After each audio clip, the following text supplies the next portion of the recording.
Waiting for all the green lights. Green, green, green, green, green, green, green. I can't see that last one. I think it's green. All right.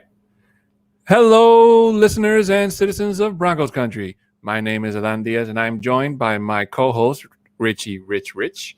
And this is Broncos Talk.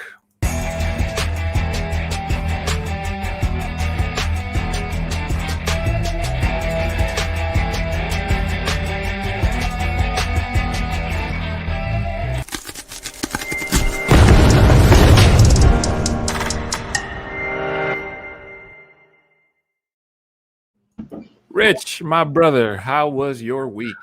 Well, it was good. How was yours?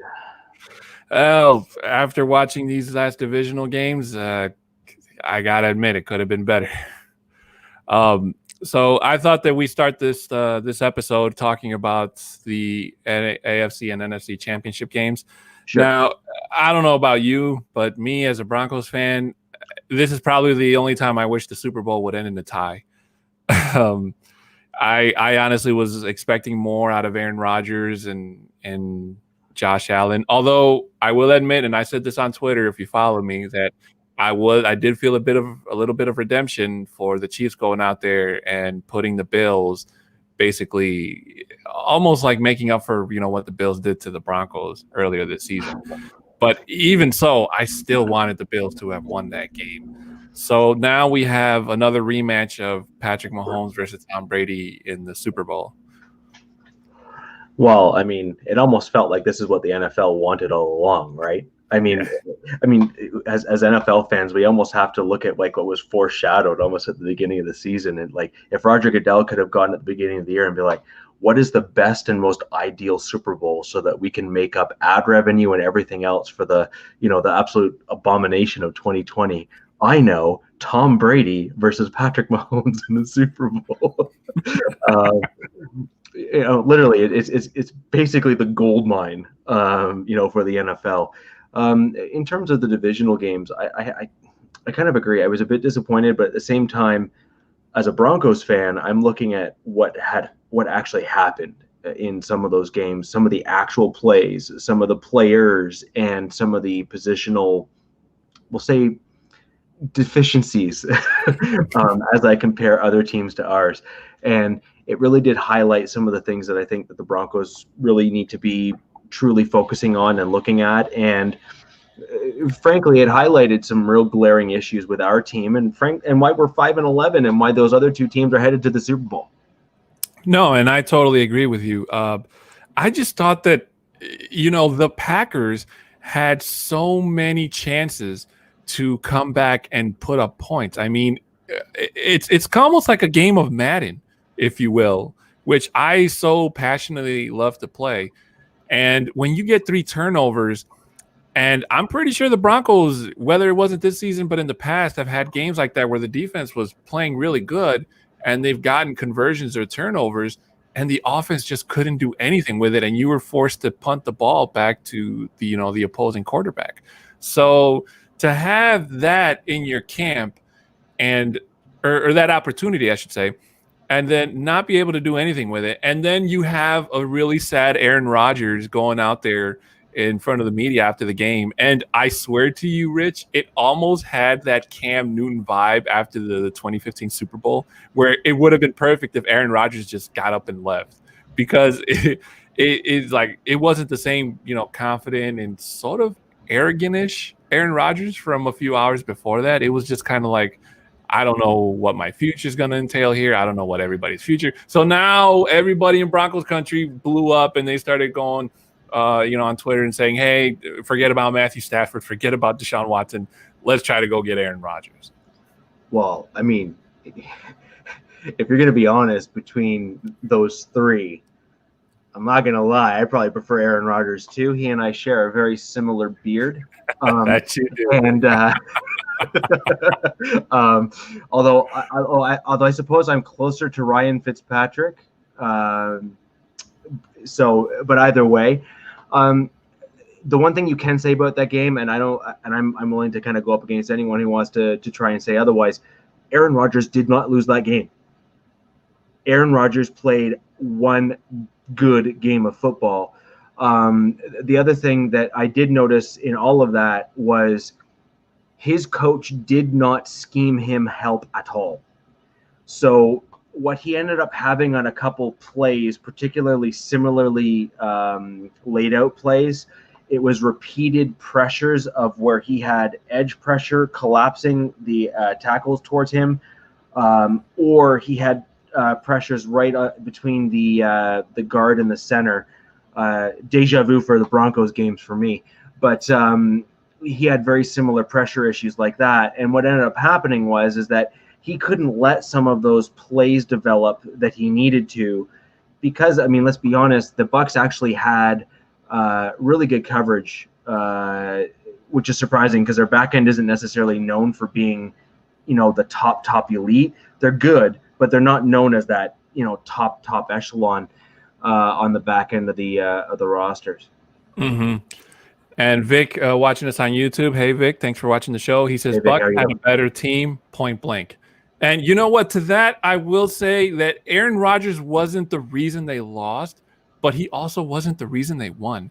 Now, in that very last play where Aaron Rodgers looked like he had an open field, he did the exact same thing that Drew Lock did in that opening drive against Kansas City in Kansas City, where he had the room to run. He didn't need to throw the ball, but he tried to be, I don't know if you can say cute. He tried to be, I don't know. He tried to be something else. He throws the ball, and in Aaron Rodgers' case, it was just incomplete. In Drew Lock's case, it gets bumbled up in the air and it gets intercepted in the end zone. So it was two unnecessary things. You didn't have to throw the ball. You were already in positive range, but as a quarterback, you decided to do something that you probably, looking back at it, really regretted. And then Matt LaFleur not going for it on fourth down and settling for a field goal. That also, to me, felt like a Vic Fangio type of thing, which, in my opinion, kind of gave Fangio a little bit of credit, saying that you don't need to be a first-time coach or a second-year coach like Vic Fangio to know that you can make a call like that, and then at the end of the game, if your team doesn't win, it looks like a really bad mistake. There's a couple things I just want to kind of call out with that general take that you had there. I agree to you with the point on the Rodgers run, because there was some open field there. I would implore you and others to go back and rewatch that play. Look at where White was located on the field, linebacker there right in the middle there. He was spying Rodgers and waiting for him to run. So the challenge there would have been, could he have gotten the touchdown? I don't think so. White would have just blown him up. The other kicker there is, I'm not sure he would have gotten even the first down, because White is a quick and sure tackler rather. So I think Rodgers had already seen that's the one thing Rodgers, I mean, I don't care if you like him or hate him. He is just unbelievable at reading defenses. It's almost not fair in terms of how he reads those opposing defenses. And so he saw that. And I'm pretty sure that if you were to ask him on that play, his immediate reaction there, I'm waiting actually for Rodgers to come on McAfee's show to see kind of what he says. Because I have a funny feeling he's going to say, I saw White there, and why would I take an unnecessary hit that could have potentially knocked me out of the game if I wasn't going to even get the first down or get the touchdown? And I could understand that. I can see that. Now, as a football player and as a competitor, you say, run the ball and do your best to run him over. And if the worst happens, then the worst happens. At least you can say you tried. And I agree on the Fangio thing. I mean, I watched the miscues and the miss stuff there, and I was like, well, it looks like we're not the only ones. Definitely redemption, almost. Yeah. But you know what, Rich, to your point, I will say I do agree with you. I do agree that even if Aaron Rodgers had run, that he was not guaranteed the touchdown. But Right. One thing he was guaranteed is better, closer yardage to the end zone. And then the choice becomes a lot easier. Okay, if you can get to like the 2 or the 1, then trust your running back, run a different play. But when you go incomplete and you go back to where you were and it's fourth down, then that kind of makes going for a field goal or going for another play, it balances to try to be a 50-50 kind of thing. And unfortunately, when it's the closer you get to the playoffs and to a Super Bowl, you have to take risks. I know Aaron Rodgers is just like Tom Brady. They don't like to get hit. They don't want to get hurt and all that stuff. And I totally understand that. But at the same time, sometimes you got to risk it for the biscuit, you know? So as that saying goes. So, well, that's only Bruce Arians. Yeah, apparently that's only Bruce Arians, right? Yeah. So, and you know, not to jump too long on this topic, but it is what it is. It'll be interesting to see where the Packers go in terms of how they work around their soon to be free agents and whatnot. I heard Aaron Jones will probably not be with the Packers next season, but the Packers have two really good running backs behind Jones, so they should be fine.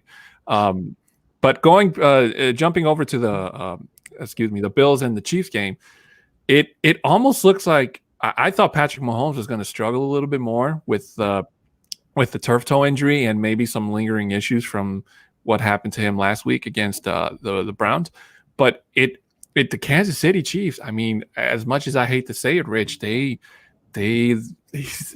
a handful.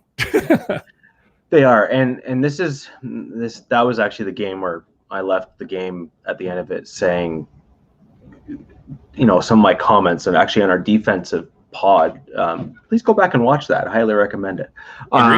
And where I was calling out some of those things is, in my opinion, I think there's only one way you can actually beat the Chiefs. And Elway, for whatever reason in the draft, thought that the way forward was to try and draft, you know, back-to-back wide receivers and say, I know what we're going to do. We're going to outscore them. Well, ask the Bills how that went. And then we can ask them now that they're at home. Right. So, you know, it's, you know, they're just, you know, only a few hours away from where I am here. So, you know, maybe I can just drive down there myself. They're across the border, so it'll be a little bit of a challenge for me. But anyway,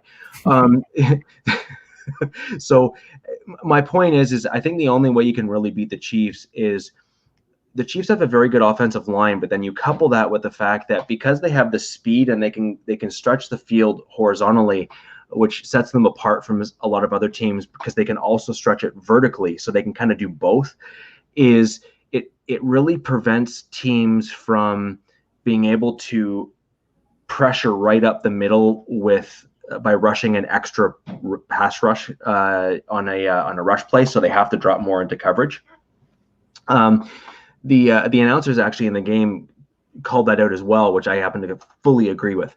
So I think what the Broncos really need to do, and this is why I've been harping on it for a little bit now, and I'm sure others are getting tired of me saying so, but I'm going to say it until I will it into existence, is we really, really need interior defensive line pressure. I cannot stress it enough.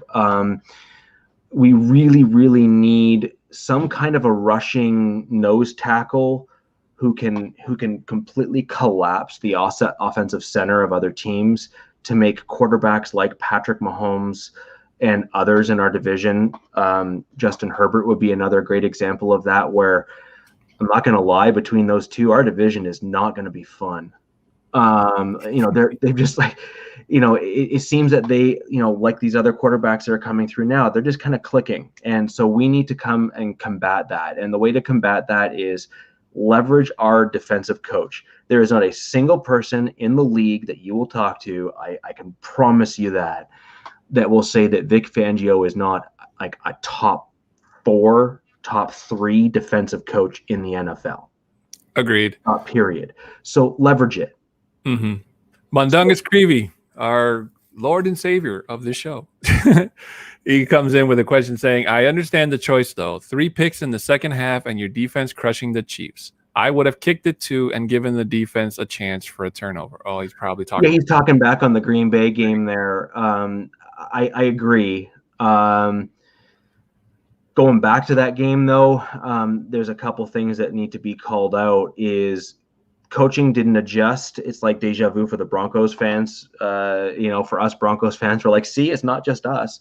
And then the other one that I really do want to call out, because it irked me, is I hate when reffing and calls alter the outcome of a game. Yeah. And for all the for all the Bucs fans and the people that wanted to see Tom Brady and everyone win that game, there was a play earlier in the game that resulted in the first pick of the game that really changed a little bit of the momentum in that game, where the Packers player grabbed right on the outside, I guess, pad of the Packers receiver Lazard. Mm-hmm. And he pulled like this, which then allowed him the leverage to jump the route. Mm-hmm. And for people that I've been seeing on Twitter, Mark Schlereth is actually one of them that tried to say that a hold like that is like going like something like 71 and a 65, and then the hold that was on the Bucks player was more like going 95 and a 65. Yeah, you can completely miss me with that, because the guy let go of the guy's jersey as he was running, and so it was clear that it didn't impede his ability to try and make the play in any real way, shape, or form. Whereas when you yank on a guy's pad, it might not look as awful, but it actually has a greater impact because the pad is physically attached to the person's body, so it prevents him from getting separation. And he also had his elbow rather, to stop the guy's hand from going up to grab the ball. So I hate when I see no calls and then the refs basically let them play all game, and then they almost have this like, this back of mind saying, oh yeah, we actually probably should call something, I guess. And then they choose to call it. But what they've done is they've let the game kind of play out the entirety of the game. And that call that they end up deciding to make randomly at the end always seems to have the biggest impact on the game. And it really bothers me. Right. No, I totally agree. I did see that. And I'm in a private chat with some of my best friends and my cousin and my brother. And I even brought that up, and I was like, hey, that was an obvious hold. He leveraged himself in front. It should have been a hold, but it wasn't. I mean, up until that last flag, it would have been interesting to see just how good these two guys could have pushed themselves without obvious holding or defensive holding or passer interference, which for that first half of the game, it seemed we were going to get. I mean, we didn't see that much. There was more laundry in the Bills and Chiefs game than there was in the Packers. No, there was more warranted laundry in the Chiefs and Bills game. I mean, there were, okay, here, if this doesn't, this is really what should be angering you as an NFL fan. There was a player, I think it was it a Chief? I think it was a Chiefs player who threw a punch at a Bills player and it wasn't called. Mm-hmm. He physically closed his fist. It was on the Jumbotron and on a replay. Yeah. And the NFL didn't call into the refs and say, that's got to go. That's an ejection. Yeah. Like that's got to go. And that is a problem for me because, of course, you don't want to impact the Chiefs' chance of getting to the Super Bowl. We've just had the Bucs make it there, so let's get Mahomes all the way there, right? And that was another one of those. I've seen them call stuff in like that in other games over the course of the regular season. Mm-hmm. Keep yourself consistent so that all the players enter onto the playing field knowing that there's a level playing field, no matter who you are or who your quarterback is, so that everyone can expect a fair and even game. Yeah. One thing I will say about the Kansas City coaching, and I think it's something that's going to happen should the Chiefs win a Super Bowl, and that's there's been a bit of a controversy about the hiring of Eric Bieniemy and the fact that he hasn't gotten as much attention or as many interviews as other personnel in the NFL who at the moment have either been interviewed or have actually gotten head coaching positions. My only issue with Eric Bieniemy, I don't take away from the fact that he's done a fantastic job as an offensive coordinator. I agree. But my only question is how much of that is him and how much of that is Andy Reid? And to give you a fair comparison, I love wrestling. And back in the Attitude Era, two of the main people that brought that era into fruition was Vince McMahon and his head writer, Vince Russo. Vince Russo would come up with ideas and he would go to Vince McMahon and say, hey, look, we need to do this, this, and this. And Vince McMahon was like the screen. He would say, no, we're not going to do that. Let's do this. Let's do that. Let's do this. So when Vince Russo left the company and then he went to the rival company in WCW, he didn't have Vince McMahon there to screen his ideas anymore. So Vince Russo was made, head guy, head writer, and he did a whole bunch of really dumb things and stupid matches and all this stuff, and it just didn't work. So that, to me, swinging it over back to the NFL is, if Eric Bieniemy does get a head coaching job, let's say in Houston or somewhere else, do you feel that we are guaranteed to see more of a Kansas City offense in said team? Or do you think he might struggle because it could be just, smoke and be more of an Andy Reid type? Why would we all of a sudden assume that he would struggle? I don't think that's necessarily fair. I mean, I think what is fair to say is, what is clear is he's a gifted offensive mind in the NFL. It is clear that, given the quality of the offense that we're seeing there, that he deserves a head coaching opportunity, because there is far lesser people that have gotten opportunities even in this coaching cycle than Eric. However, the one thing and the one reason I think that there may be some hesitancy is I haven't done enough digging to be able to speak on real firm and solid ground on this, but there is apparently some off the field issues that have been rumored about him and his time, I think, when he was in Colorado, that may probably be the bigger issue. There is, as part of all head coaching candidacies, you're going to be doing background checks and you're going to be digging through things. And is something like that something that you would like to try and justify to your fan base, if there is even a shred of truth? And frankly, as an owner, do you want to have those types of conversations in today's NFL? I'm not so sure. So I'm not sure he would struggle. I don't think any of us can certainly say, or for sure say, he will struggle. But what I can say is a tight ends coach that was thrust into a head coaching gig temporarily in Miami briefly, got a head coaching opportunity.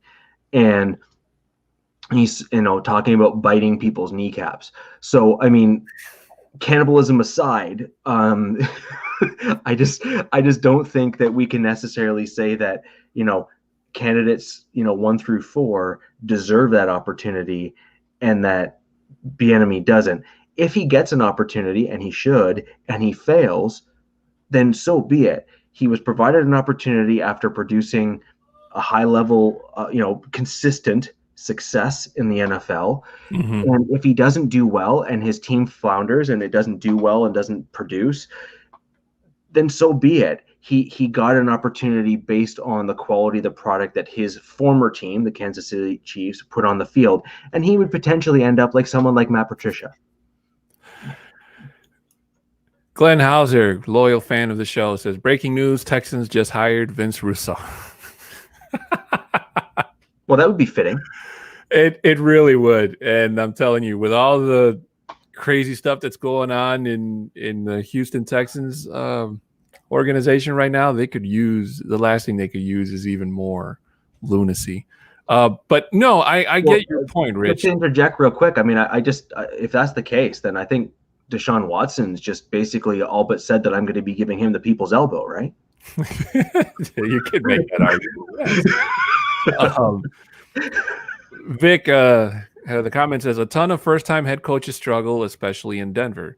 That's what makes me nervous about him, I guess. Now, and Rich, I don't know if I said this in this podcast or on the Mount High Roundtable podcast, but I did say this somewhere, that I wouldn't be as surprised if if our GM Peyton makes a head coaching switch out of the blue, just like John Elway and Vic Fangio did last year with our offensive coordinator. If he feels that the Broncos' chances of winning maybe even a Super Bowl or getting to the playoffs or just winning in general were better with a different head coach, I think that if he had the gamble that he would fire Vic Fangio just under 2 years as a head coach and pick up, say, Eric Bieniemy in case his interviews with Houston didn't work out. So I'm just saying, if that were to happen as a hypothetical, that I wouldn't be as shocked as I was with last year's coaching change in offensive coordinator. I would. I from everything I've heard, Vic and Joe Ellis are, we'll say, friendly. And so I just don't see that happening. And frankly, the head coach doesn't get involved in the interviewing process right off the top and brought up in public pressers if they are not going to be absolutely given that extra opportunity to try and prove themselves as a head coach. Now, as you know, to the chagrin, I guess, if you will, of Broncos fans, what I can see happening here is the potential of, let's say, if Stafford is to truly be brought in, if all the odds favorites and stuff like that are to be believed, I could absolutely see us taking that opportunity to move on from Shermer, which I would not be upset about, and move on to a younger offensive coordinator, which would be given kind of backroom, promises of being named interim head coach if Fangio fails. Well, I'm glad you brought that up, because that actually helps us transition into the other part of our show. And I do apologize to our viewers and listeners. We were only supposed to discuss the conference games, not that much, but unfortunately led to a whole longer conversation. So I hope it was of some enjoyment for you. But Kenneth Booker has a question. Kenneth, welcome. Thank you for watching the show. He says, if we got Zach Wilson at 9, would you keep him or try to do a straight up trade for Stafford? Now, me personally, I don't have anything against Matthew Stafford or Deshaun Watson, or hell, if you even want to go out for a stretch, and Aaron Rodgers. But unfortunately, I stuck to my guns saying that I still think Drew Lock can be the guy. So I have to deal with that. Now, aside from that, if Peyton goes out and actually does get a Matthew Stafford, then, and I said this from the beginning, I back up whoever our starter is, whether I love him or hate him, or just go out there, because that's what, as you do as a fan, you're supposed to do. You want your team to succeed. You don't want your team to, quote unquote, tank or whatever. You want everybody on your team to succeed. And, obviously that starts at the quarterback position. So if they do go out there and, bet the farm on Stafford, so to speak, that pretty much puts a cork in Drew Lock's future in Denver, unless he decides to ever, maybe want to be a backup or something. What, Stafford a backup? No, Drew Lock. Oh, Drew Lock. No. Yeah. Well, I've been on the record, and you can go and check, whether it be Twitter or any of my chats and stuff that I've had. If we bring in Stafford, I want us to keep Drew Lock, because I see those two as, in my opinion, that is the ideal situation for the Broncos. Because I don't see a massive difference in terms of general playing style, other than the fact that I think Stafford is an upgrade over Drew Lock. And what you want as a team is you want your backup to basically be similar or very similar to your starter. It puts you in a way better position as a team. Because, for example, this is why I was a bit surprised when the Ravens cut RG3 just recently, because RG3, I mean, he's no Lamar Jackson, but let's just be real.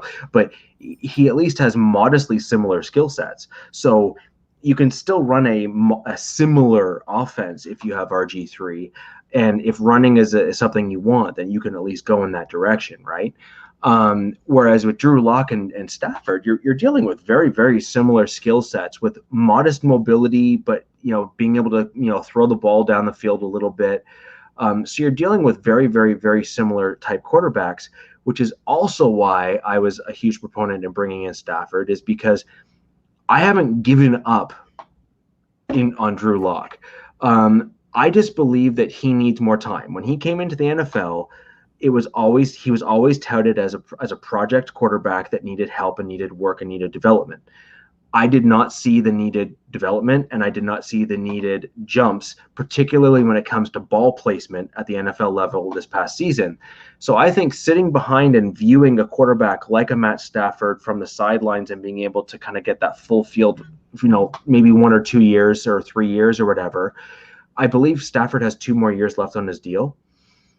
Mm-hmm. That to me would be a perfect situation for the Broncos. Is you basically run the 2 quarterbacks in parallel. If Stafford does end up with an injury or issue, you can throw Drew in and say you've sat behind a quarterback who is a proven starter in this league, and then you can jump back in there. And if you play out of your mind, then you're starting again. Good for you, and that's great. I would want nothing more than to see Drew Lock at the end of that 2-year period end up in a position where he has maybe stepped in at the back end of a season or shown through preseason games and stuff like that he has made those needed progressions, and being able to not throw a ball to the inside shoulder when his wide receiver is on the outer part of the sideline. Because he has done that so many times, it is driving me bananas. No, I totally agree, Rich. And, there has been some... This is a dark beer for those who are wondering what's in the boot. And, there is a double side to that, bringing in Stafford and having Locke play behind him, because a lot of people still keep making that comparison, or not so much comparison, but the point that John Elway passed up on Josh Allen when they could have, instead they drafted Bradley Chubb. Now, if you're going to keep making that statement, then you really can't be on board with bringing Stafford, because Josh Allen didn't have to sit behind anybody. He had to play and put up the numbers that he did and make the mistakes that he did, until his coaching staff nailed it in his head to say, hey, you need to clean this up and this needs to change, and point and taken. And look where the Bills were this season. They were in the AFC Championship game and just so close to going to the Super Bowl. So on the other hand, you bring in Stafford and, Locke plays behind Stafford. Yeah, that lights a fire underneath Locke's seat to say, hey, you need to shape up or the Broncos are going to ship you out. But on the other hand, it's like you're taking playing time away from him, and Locke's not injured. So you would only see Locke in games where either the Broncos were ahead and, they just need the backup to close the game, or like you said, if Stafford gets hurt. And I just think that either way, I don't think both are beneficial to Locke's future as a quarterback, at least in Denver. So if the Broncos do swing for the fences and they do get Stafford, I would like to see Locke stay as the backup. But I maybe wouldn't be as shocked if Locke maybe made a bit of a stink about it, or if the Broncos use him as trade bait, send Drew Lock to Detroit. And, since Detroit is already on a bit of a rebuild anyway, new head coaching and GM and whatnot. So they're looking for a fresh face in Detroit, and who knows, maybe Drew Lock could be it. This is kind of my whole point on Drew. You and I were talking about this very briefly before we went live. Drew knew he was going to be the guy this year. Elway went out in the draft and drafted the first 2 rounds, wide receiver, and then proceeded to also draft in the draft an offensive center. So you have basically offense almost across, in most key positions in this draft. We drafted a bunch of offensive players in the premium picks. It was like 80% offense, I think. So, or 90% offense. So when you're looking at what we did and how we did it, it was basically we believe in you, Drew. Here is the young weapons that you're probably familiar with because they're all within that same age demographic. You played against them or with them. And then in addition, in the draft, we went out and got Albert O, who is a familiar face to Drew Lock. So again, we just went offense galore, which is basically, Drew, we believe in you. Here's your weapons. And what did he do in the offseason? In my opinion, the one thing that he failed to do in the offseason was pick 1 or 2 things that he failed or really struggled with in the previous season at the end of the year. And he came in and he looked like he had regressed, not progressed. And, I mentioned earlier, just a couple minutes ago about throwing the ball in the right place for the wide receiver. Other things were, just again, I know I've heard Glenn speak on Mile High Roundtable about Locke hucking it off of his back foot. Well, guess who else does that? Cam Newton. What's Cam Newton known for? Throwing interceptions. What drives all the fans crazy about Cam Newton? The interceptions. What did Locke do all of this season? He threw a whole whack of interceptions in the early portion of the season because he continuously hucked the ball off his back foot. These are all things that are not on the offensive coordinator as much as many Broncos fans and others out in the media would love to try and harp on. These are things that are on Drew to fix himself. It's also why I've been critical of our QB coach, because that's also on the QB coach to try and coach out of Locke. So, either Shula is not doing his job or he is doing his job and Drew is just not letting it sink in. So I think that's why I'm looking at Stafford, because I see him as a direct upgrade over Drew Lock. I've seen Stafford do some of the things that I haven't seen Lock be able to do. And in my opinion, I think Lock has had the time and the knowledge to know that he should have fixed or worked on some of those things, and he clearly never did. I agree.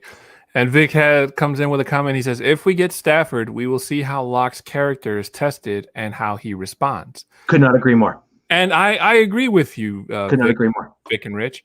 That's a totally very well said statement. Mundungus comes in and adds, if we get Stafford, who cares about Locke? Just my opinion.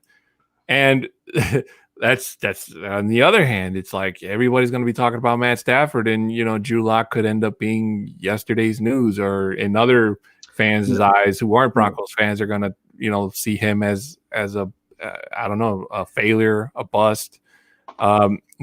People talk, Rich. Yeah, I'm going to push back a little bit on that. So a quarterback is the premium position in the NFL team. They typically make the difference of a team. So the Chiefs literally almost overnight, when they got Mahomes, all of a sudden went from basement dwellers in our division to Super Bowl champs and whatnot. I think that it is in our best interest to retain Locke, even if we obtain Stafford. So I do not think Locke should be part of any trade deal with the Lions if we go in that direction. Because even if, let's play some hypotheticals here, right? Even if we look at kind of what has generally happened, Peyton Manning came to our team and he basically retired after having major surgery and stuff at like 37-ish. Stafford is turning 33 in like a month or something like that. So from 33, so if we assume that Stafford can even play until he's, let's just arguing saying 38, right? Like, because quarterbacks are playing a little longer now. Keeping and retaining Locke as that steady backup with almost a bit of a promise to him of paying him maybe a little bit bump up of a premium, keeping him as that backup guy to really progress and learn. Having a guy like that is a huge benefit to our team, because at the end of most of these older quarterbacks' careers, they do tend to get injured a little bit. Look at what happened with Pittsburgh and Ben Roethlisberger. He was banged up. They could have really used a pretty solid younger quarterback behind Ben to step in and play, and they probably would have done better. But unfortunately, they have Mason, who's just not very good. And that's really what their main problem is. So I think it would be in our interest as a team to find a way of kind of keeping even both of them on a steady trajectory with the team, because the quarterback is just such a premium position in the NFL. The only thing I have to add to that, Rich, and that was a very good point about Peyton Manning, is that we have to keep in mind that Peyton Manning was literally on borrowed time because of that season-ending injury he had and the operations he had, not in the States, but outside in Europe, that when he came back, he already knew that he wasn't the same person or quarterback he was going to be. So, the doctors had told him that. He already knew that. So the fact that he decided to come to Denver and make the best use of his time is something that I really respect in Peyton Manning. And, 2012 and 2013 were just unbelievable seasons, especially if you were a Broncos fan, to see Peyton Manning just throw a ball. And unfortunately, 2014 was where we started to see the decline, and 2015 was just where we just saw Peyton Manning. His mind is still as sharp as ever, there's no doubt, but unfortunately, and you can even say that about Drew Brees. in a bit of a sense. And Drew Brees hasn't had the type of injury that Peyton Manning had, but his career, if he should choose to retire this season, kind of went in the same direction. This is one of the issues I think that we're going to start seeing. Maybe Russell Wilson is a freak, so that's also possible. But Russell Wilson is also quite a bit thicker than Drew Brees. Agreed. So when you look at Russell Wilson and compare him to, say, a Drew Brees, you visually look at them and be like, okay, Russell's got some got some mass to him. Drew Brees is not a very big guy. He's not a huge guy, and he's taken his fair share of hits. And remember, when he first started his career, one of the reasons why he ended up in New Orleans is because he was hit so hard. I mean, if I'm not mistaken, I think he almost basically ripped his shoulder clear out. So I think what it comes down to is almost just kind of looking at the body types and looking at kind of the differentiators between one versus the other. Drew Brees is a true anomaly. I mean, Russell Wilson has some mobility to him, particularly as a result of his playing baseball. He also has a really good arm, and he's mentally sharp as a tack. When you flip the coin and look over at Drew Brees is clearly mentally sharp as a tack. He does not have the same physical gifts, though, that Russell Wilson has. So what Drew Brees has to do to try and make up for that is leverage timing of routes and his mental capacity. And so the real challenge is that with Drew is that when his physical gifts start to diminish, he doesn't have any added third gear, if you will, or third option to fall back on like a Russell Wilson does. And I think that's what we're starting to see this season, is that his physical gifts are starting to deteriorate as he gets older. He's sharp as ever, but he's basically, his will cannot will the ball to go at the same velocity that it once did. And that has in fact impacted his ability to play the game. No, I totally agree with you, Rich. And those are all very well points. But one comment I don't know if it's a comment. Well, actually, it is a comment that I saw on social media today, and it was made by Aqib Talib, where he basically said that, while the no-fly zone was great, that it wouldn't have been possible if it didn't have leadership at the quarterback position. So that kind of falls back as to what, you're talking about. And, let's not forget, in 2015, we didn't have Peyton Manning throughout the entire season. Peyton Manning went down with a foot injury, and we had Brock Osweiler. And Brock Osweiler was a ship that it didn't sink, but it didn't have smooth sailing either. So he was a guy that was able to leverage the tide and get us through all the way to the end of the season up until week 17, when Peyton Manning came back in refreshed. And if you watch that game, Peyton Manning wasn't exactly, throwing bombs, but his mentality, the ability that he can read plays and call the routes and win that game and help the Broncos keep the number one seed, just goes to show you that a quarterback's mind, when it's that sharp, if they can balance the fact that their arm strength is deteriorating, they can do a lot of damage on a team. Right. And that's part of the reason why, I kind of get involved in other pods, and I reach out and I speak to a whole bunch of people. And I think one of the big things is I don't want to give up an absolute boatload for Matt Stafford. I think that it can be an absolute difference maker for our team, but at the same time, we do need to be very, very cautious about how much we give up, because you don't go 5-11 because you're just a quarterback away from winning. And that I 100% agree with. The Broncos have so much more than just a quarterback to try and get themselves over, that kind of hump, if you will. I also want to be very, very cautious as a Broncos fan and look at it truly objectively and say, selling the farm to try and get Stafford, even if you give a whole boatload of picks away, even if you get to the playoffs, my goal as a Broncos fan is not to get to the playoffs. There's this thing called the Super Bowl that we're about to watch in February. That's where I would like to see us again pretty soon. Me too. So, right? Let's be real. And frankly, that was the standard. That was the bar that Pat Bowlen set for our team. And Elway made a couple statements earlier in his tenure here, which in my opinion, he has completely failed to meet. which was to win now and from now on. Well, we've lost now 4 seasons in a row, so how's that working for you? And so I would like to see us build this team differently. We have neglected the offensive line, really, and we have neglected the defensive line, if we're going to be honest as well. We truly need to look back at what was successful and what is successful in the NFL today. And that is, look at what the Tampa Bay Bucks were able to do. They were able to force defensive pressure up the middle, which forced the Packers to focus inwards. And then that allowed Shaq and the other, which I'm going to be honest, I can't remember his name. Shaq Barrett was the only one that I noticed because he kept on getting sacks. Right. And so when you see those guys around the edges, all of a sudden you're saying, well, how did that happen? So everyone just loves to default to give credit to the outside linebacker, but that's not necessarily always the case.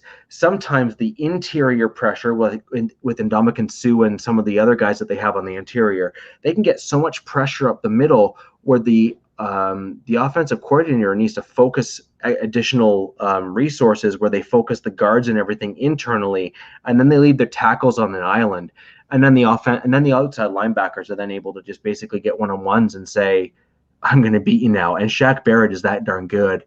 He also learned from one of the best, which is also helpful. But at the end of the day, that's what we saw from the Tampa Bay Buccaneers. And I'm looking at that and saying, did you see how well that worked? And then when you look at what Kansas City was able to do as well, their defense isn't particularly, they're not fantastic and spectacular, but they have a few interior difference makers on their team. Mm-hmm. And they get pressure up the middle. Chris Jones is a great example of that, right? He is always getting pressure, and he is always getting through the offensive line of the opposing team. In my opinion, that is what we are missing on the Denver Broncos. We need that major difference maker to basically allow other teams to say, we can't just allow our offensive center and our 2 guards to try and cover those 3 guys that are at the front. We have to try and make sure that all of our focus is interior. And then that will then allow our outside linebackers to then get one-on-ones. And that's what we're missing on the Broncos, in my opinion. Okay. Kenneth Booker with a comment that says, that's why I asked about the straight-up trade for Stafford for Wilson. If he falls to 9, we get to save the other draft picks. I'm not really unsure what you mean by that, Kenneth. Well, he's talking about a proven commodity versus a what if. And I think that the Lions would be very hesitant to. So, Kenneth, let me kind of revert. Let me kind of take a half step back here. If the Lions were to come to us and say, we want that guy, you have the pick that can guarantee, or you have the pick that could get that guy for us, that's a completely different conversation, right? We've seen that happen a few times in the drafts, in historic drafts, where there's been like this quid pro quo trade where it's like, if you can get so and so at your pick, then we'll trade you our guy for that guy, and call it a day. We've seen these things happen in previous drafts. I'm not convinced that the Lions are going to say, I want that guy. Mm-hmm. And I'm also not convinced that the guy that the Lions want is going to be at our pick at 9. Trade for Stafford and have Kendall Hinton as the backup, says Glenn Hauser. Kendall Hinton honestly was a trooper. I have the utmost respect for him. I thought he did a wonderful job. I would love to make sure he comes back. Mm-hmm. I really hope that he's able to come in as a receiver and prove himself, just because, he really did kind of quote unquote take one for the team in that game. That was really awesome. Yeah. Kenneth Booker, what do you think of Talib as a broadcaster? I thought he did pretty good. And this is coming from a guy who's, after watching clips of him on the microphone, he couldn't help but cuss. So the fact that he can go on the air for 60 minutes or an hour or two and say what he has to say and not say a single cuss word is definitely a win for me. But it's actually good. He's a lot better than Jason Witten. I'll give you that much. But What?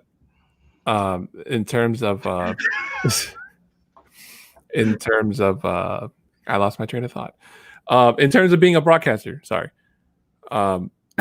Nando D, it's my brother. He says Stafford and Denver would be lethal. Send my Lions a first rounder. If that's all it took, if that is all it took, I would say that's a firm maybe. That being said, you also have to remember the cap space that you have to eat. And again, you are 5-11 as a Broncos team. So you need to be very, very cautious about the risk reward that you're going to get. So I would like to see us work out some other arrangement where we maybe do a series of twos, or maybe like I saw Deshaun Hamilton thrown out there as a potential option to get another receiver over to the Lions to allow for a kind of like a Broncos veteran receiver to kind of go over to the Lions and become, a nice little option for them there. That would be something great that I think would be interesting. But I just think we need to be very, very careful about how much we're willing to give up, considering how much we have to build on our team. And this is kind of me nerding out. For those of you who don't know, I work in IT. That's what I do for my actual day job. So I love stats. And the stats basically is that in the top 2 rounds of the draft is where most of the players, when you look at the longevity and stuff, and in terms of those that really do make it, a good portion of the top tier players came from those top tier rounds, whether it be first or second. And because the NFL, for those players that last a really long time, they all normally came from the first 1 or 2 or first or second round of the draft. And it's a huge diminishing return once you get past round 2. So we just need to be very, very careful about what kind of draft capital we give up. First rounder for Stafford, I don't know, man. I know the Broncos have a need in cornerback and linebacker to fill. So for them to go and trade. Inside linebacker is major for the Broncos. I mean, getting back to the games that we saw on the weekend, I mean, did you see the difference of what inside linebacker play can make when you saw the Bills, the Chiefs, and even the Bucks? I mean, they were able to do so much because of the flexibility that their linebackers, let's put it this way. If the Tampa Bay Buccaneers did not have the linebackers that they have on their team right now, they would have been at home ages ago. Yeah, like I was saying, I don't know if giving up a first round for Stafford, I mean, that'd be a hell of a gamble on Peyton's part. But I trust that if Peyton does decide to go after Matthew Stafford, that he can find another way around it. Maybe not so much give up a first round draft pick, because then it would be just John Elway and Vic Fangio and Peyton coming together and trying to plug up the linebacker and the cornerback holes. Then that would probably mean trying to give AJ Bouye some type of redemption shot, so that way you don't have to risk going out and getting another cornerback or something like that. So I just don't think that he would give up the first round. I'm not saying that's going to happen, but that's just my take on it. So there's a chat there from Boggins that is very much in line with what I'm about to say. Boggins, thank you for joining us. I appreciate it. He and I are basically, he almost took the words right in my mouth because you were talking, so I couldn't say it quickly enough. But that's 100% correct. This linebacker draft class has a couple guys that are super, super early, and then you have a whole whack that are clustered like here. And those guys are better than what we have on our team now, particularly better than a honey bear, or I'm gonna coin my own phrase that I attempted to put into Glenn's mouth on the Mile High Roundtable. I will call him the gummy bear. I just didn't think that. I think that there's just better options for us in the maybe even second round. So if you were to basically give up your first round pick for Stafford, that to me immediately bolsters the most important position on your team and will fix I've said this a couple of times, and I think I said this on our very first podcast because we focused on the offense on that particular one, which was Jerry Jeudy is a technician. So unlike a Tim Patrick or a Courtland Sutton, who are basically tossed it in my zip code and we're good to go, Jerry Jeudy is all about, I'm going to take 3 steps, I'm going to do some shimmy shaking, and then the defender is going to get confused and then think I went down when I actually went up. And then I'm going to be open if you count to 3. Like I said, a guy like Jerry Jeudy, if you had Peyton Manning with him, it would be like, the stats would just be unbelievable, right?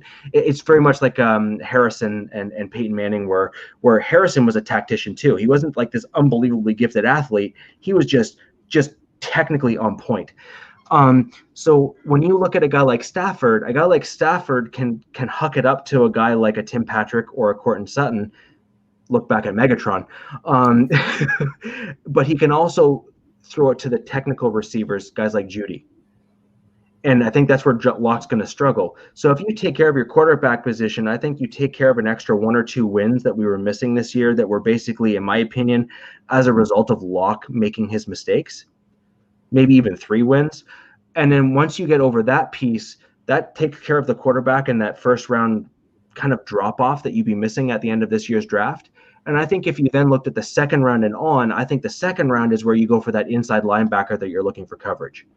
And I think you can pick up 1 or 2 guys in through the draft as the draft even progresses that would help act as depth in that particular regard as well. Plus, you also have Stranad, who's coming back, who got injured last year, who you were never relying on him, but it would be nice if he turned out to be something.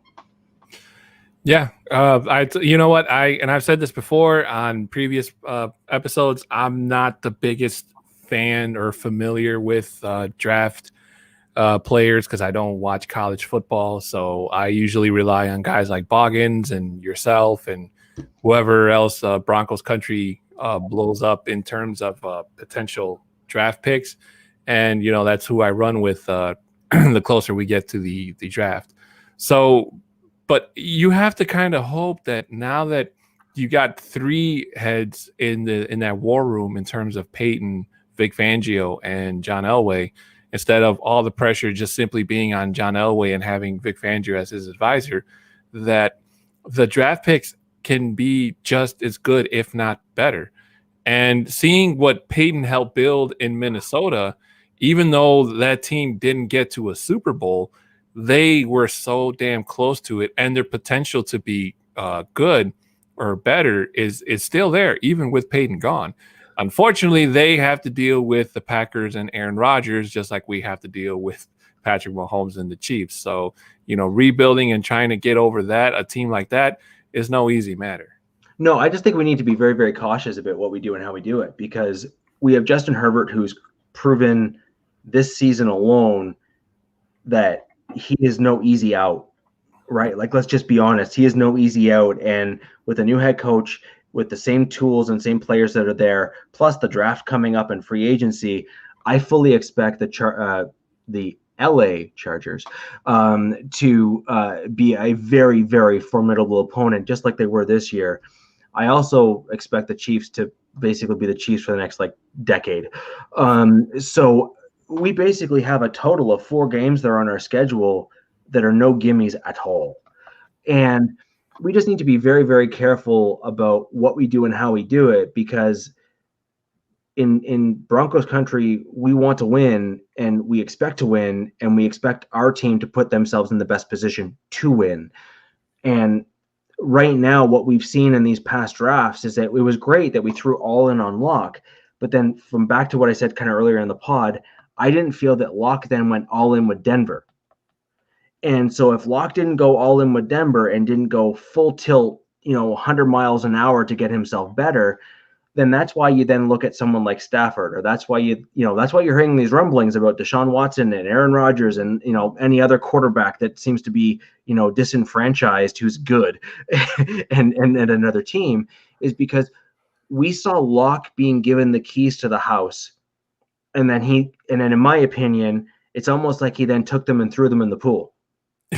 right? And then it's like, well, you were just literally given the keys to the franchise, and all you needed to do is in the offseason focus on some things that you were deficient at. And instead of doing that, you came in and you looked like you had gone backwards a step rather than forwards. So I don't know. For me, I think we need to make some drastic changes to our team in order to keep ourselves competitive. And I'm hoping that with Elway on the last year of his deal and with Peyton coming in, I'm cautiously optimistic that I've heard a few things from Peyton in his presser that he and I are a lot more aligned in how to bolster out the team. And I think you can get some of those guys later in the draft. I also think you can acquire guys like a stopgap as like maybe like a Levante David through free agency, or you can get some stopgap guys through free agency to help make up the differences, and then have us go from 5-11 into maybe even deep into the playoffs or hopefully Super Bowl. And I think we're good. And unfortunately, we did go over. We're running out of time, so I just want to read these comments. Unfortunately, we won't be able to dive into it. Chad Marcellus, thanks for watching on Facebook. He says, I never see a cornerback coming out of the draft prepared to take on NFL offenses. And as for Judy, he needs to catch balls. I believe he lost 2 to 3 games for us with some key drops. And Kenneth Booker adds, as long as Herbert doesn't get a shot in the lung, LOL. So all very good points from everybody. I do wish we could get into talking more about this. Unfortunately, an hour just flew by, Rich. And that's unfortunate. That's all the time we have for. Thank you guys for tuning in to this episode of Broncos Talk. We do hope that everything that we have instilled on you can keep you guys content until our next episode next Tuesday. Follow us on Twitter, myself at the number 6 FT10, the Mexican all together. You can follow my co-host Rich at RICHIRICHEH all together. You can follow us there. You can email, Twitter us, and any questions, ideas, or comments you have about the show. You can follow us on the Mile High Roundtable podcast, which I myself am lucky to be a part of with my co-hosts Mike, Glenn, Christy, and Marcus. We live stream every Thursday, so come check us out. If you're watching us on video, you can see you can follow us on YouTube, Facebook, or Twitter. So come check us out. Hope you guys enjoyed the show. And I'd just like to quickly step in. I'd really appreciate if we can get some more people involved in the chat here. I want to get as many people involved in the show as possible. If you can go ahead and hit that like and subscribe button if you're on YouTube, go ahead and subscribe to the channel Mile High Roundtable. And I'd like to get a lot more activity in the chat. We're hoping to involve a lot more of you to get you involved in the chat and answer some of your questions. I appreciate it. Yeah, very well said, and I totally second that. So make sure you like the videos, subscribe to us on Facebook and YouTube, and follow us on Twitter to get all of your Broncos news and questions out. We will see you all next week. For Rich, I'm Adon. This has been Broncos Talk. Mile High salute. Good night, everybody. Have a good one. Thank you.